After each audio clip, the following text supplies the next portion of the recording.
आपके सामने एक प्रस्तुति उत्पन्न करने वाले हैं।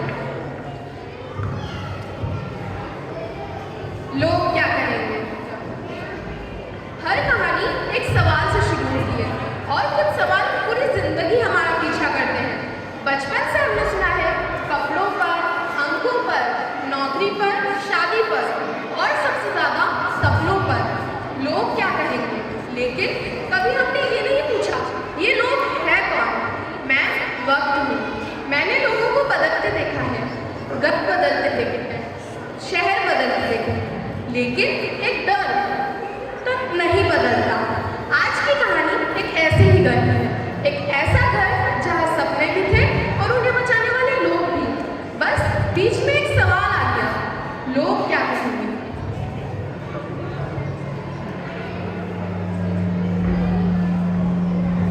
अध्याय 1 सपने। पापा। जी डॉक्टर साहिबा। क्या हुआ? दिल बहुत। इसका इलाज? कुछ नहीं, ऐसे ही रहने दो। अच्छा डॉक्टर साहिबा, बड़ी होकर सच में डॉक्टर बनूंगी। हाँ। क्यों? जब दादी अस्पताल में थी ना, डॉक्टर अंकल ने कहा था सब ठीक हो जाएगा। मुझे बहुत अच्छा लगा। मैं भी बड़ी होकर किसी से कहना चाहती हूँ अब सब ठीक हो जाएगा। तो पक्का? पक्का। और हमारे कलाकार साहब? क्या अभी नहीं?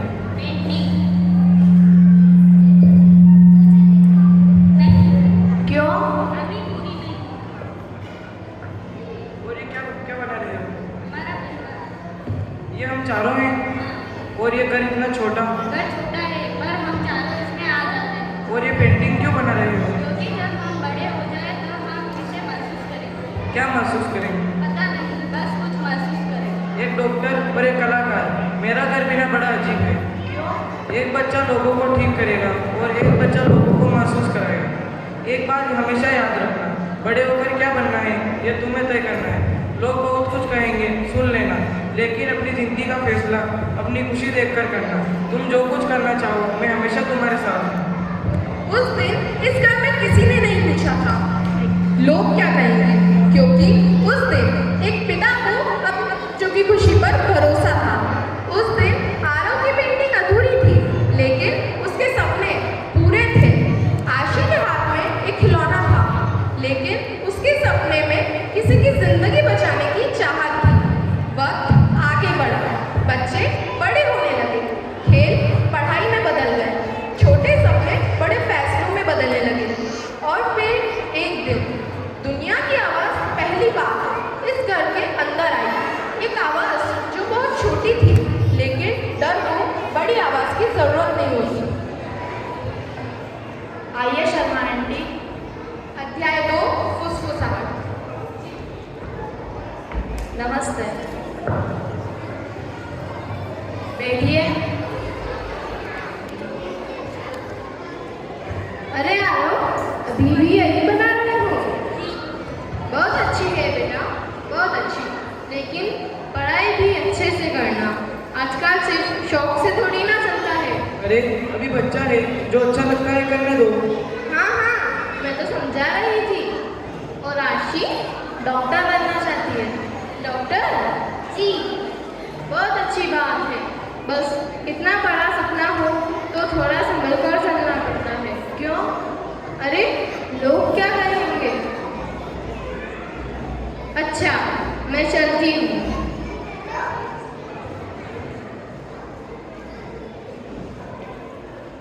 पापा, हाँ, लोग क्या कहेंगे? लोगों का काम है बोलना, तो हमें सुनना क्यों है? नहीं सुनना। पक्का? पक्का। राजेश ने कहा था नहीं सुनना, लेकिन कुछ बातें कानों से नहीं दिल के डर से सुनी जाती है। आरव अब बच्चा नहीं था, उसकी पेंटिंग अब सिर्फ एक शौक नहीं रही थी, वो उसका भविष्य बनने लगी थी। और आशी भी बड़ी हो रही थी। उसके सपने के साथ उसके सामने आने वाले सवाल भी बड़े हो रहे थे। बच्चों को लगा उनके सपने वही हैं, लेकिन उसके सामने उनके सपने वही हैं। अब उनके फैसले सिर्फ उनके अपने नहीं रहे थे, अब एक पिता को फैसला करना था। अध्याय 3 फैसले। कुछ साल बाद आरव किशोर है, हाथ में एक एप्लीकेशन। पापा, क्या हुआ? मेरा सिलेक्शन हो गया। कहाँ? इंदौर के आर्ट स्कूल में 2 महीने का प्रोग्राम है। टीचर ने कहा मेरे लिए अच्छा रहेगा। इंदौर? हाँ 2 महीने? हाँ, और पढ़ाई? मैं मैनेज कर लूँगा। और आगे? आर्ट को करियर बनाना है। पेंटिंग शौक है बेटा? मेरे लिए नहीं। पहले अपने पैरों पर खड़े हो जाओ, फिर जो चाहे करना। अगर मैं पेंटिंग से खड़ा हो जाऊँ तो फिर समझ गया, इसे पूरा कर लेता हूँ। क्या? पेंटिंग कम से कम इसे तो पूरा कर सकता हूँ, शायद इसे भी पूरा करने की जरूरत। आरव हार कर चला गया। कुछ समय बाद आशी एक स्कॉलरशिप फॉर्म लेकर आती है। पापा, मेरा मेडिकल एंट्रेंस कोचिंग के लिए स्कॉलरशिप मिली। कहाँ? दूसरे शहर में, बस 1 साल। दूसरे शहर में? हाँ, इतनी दूर? आप भी मना करोगे? बात ऐसी नहीं है। तो कैसे? मेरा मतलब तुम्हारी सुरक्षा। आपको मुझ पर भरोसा नहीं है? मुझे तुम पर पूरा भरोसा है, फिर दुनिया पर नहीं। आरव को भी तो आपने जाने नहीं दिया था। उसका सपना था, मेरा भी है। फिर हमारे सपने के रास्ते में दुनिया क्यों आ गई? आपको उसकी चिंता है या लोगों की? मीरा, आप ही ने कहा था, तुम जो बनना चाहो मैं हमेशा तुम्हारे साथ हूँ। मैंने कभी उनका बुरा नहीं चाहा। मुझे पता है, लेकिन हर बार डर को सही मान लेना यह सही फैसला नहीं होता। फैसला हो गया। आरव नहीं गया, आशी भी नहीं गई। और उस दिन आरव की पेंटिंग का आखिरी रंग भी नहीं लगा। दिन महीने बने, महीने साल। आरव ने पढ़ाई पूरी की, नौकरी की, जिम्मेदारियां निभाई। आशी ने भी अपनी जिंदगी आगे बढ़ाई। घर चलता रहा, बिल भरते रहे, त्योहार आते रहे, तस्वीरें खींचती रही, मुस्कुराहटें भी आई। बाहर से सब ठीक था, लेकिन कुछ फैसलों का असर उसी दिन दिखाई नहीं देता। कभी कभी उनकी आवाज़ सुनाई देने में साल लग जाते हैं। और फिर एक दिन अतीत दरवाज़ा खटखटाता है। अध्याय 4 गूंज। कई साल बाद वही घर। आरव और आशी बड़े हो चुके हैं। घर शांत है।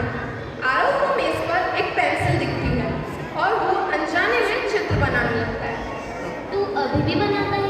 नहीं, बस ऐसे ही।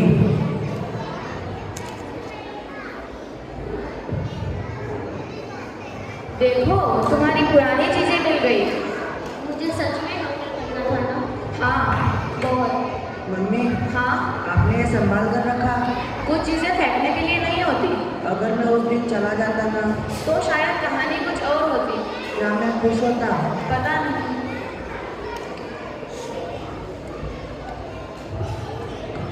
मैंने कभी तुम दोनों का बुरा नहीं चाहा। हमें पता है पापा।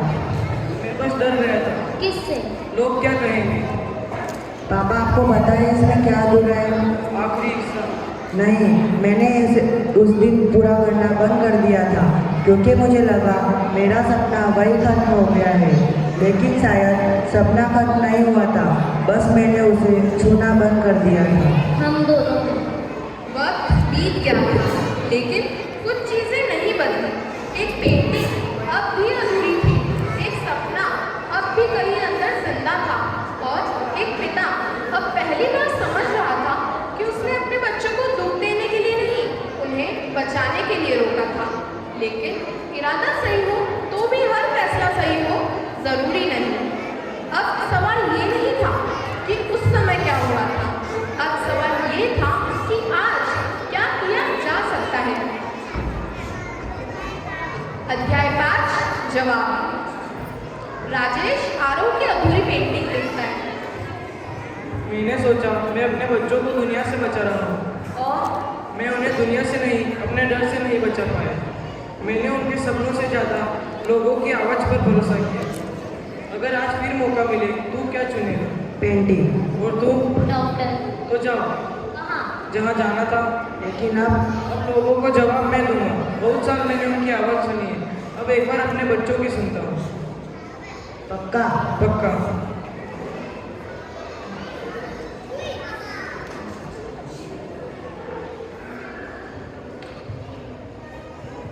एक पेंटिंग पूरी हो गई, लेकिन कहानी सिर्फ एक पेंटिंग ही नहीं थी। एक पिता ने सीखा कि बच्चों को हर मुश्किल से निकालना माता पिता का काम नहीं है। कभी कभी उन्हें मुश्किलों से गुजरने देना भी प्यार होता है, क्योंकि बच्चे हमारे सपने पूरा करने के लिए पैदा नहीं होते, उनके अपने सपने होते हैं। और शायद माता पिता की सबसे बड़ी जीत ये नहीं कि उनके बच्चे वही बने जो वो खुद बनना चाहते हैं, बल्कि ये है कि उनके बच्चे वो बन सके जो वो खुद बनना चाहते हैं। इसलिए अगली बार जब कोई सपना आपके सामने खड़ा हो, इससे पहले कि आप पूछें लोग क्या कहेंगे, एक बार पूछिए तुम क्या चाहते हो, क्योंकि लोग तो बोलेंगे लेकिन जिंदगी उसे जीनी है।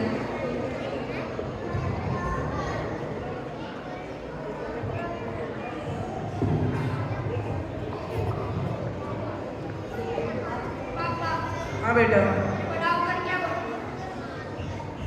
जो तुम्हारा दिल कहे। अब आपकी बात है।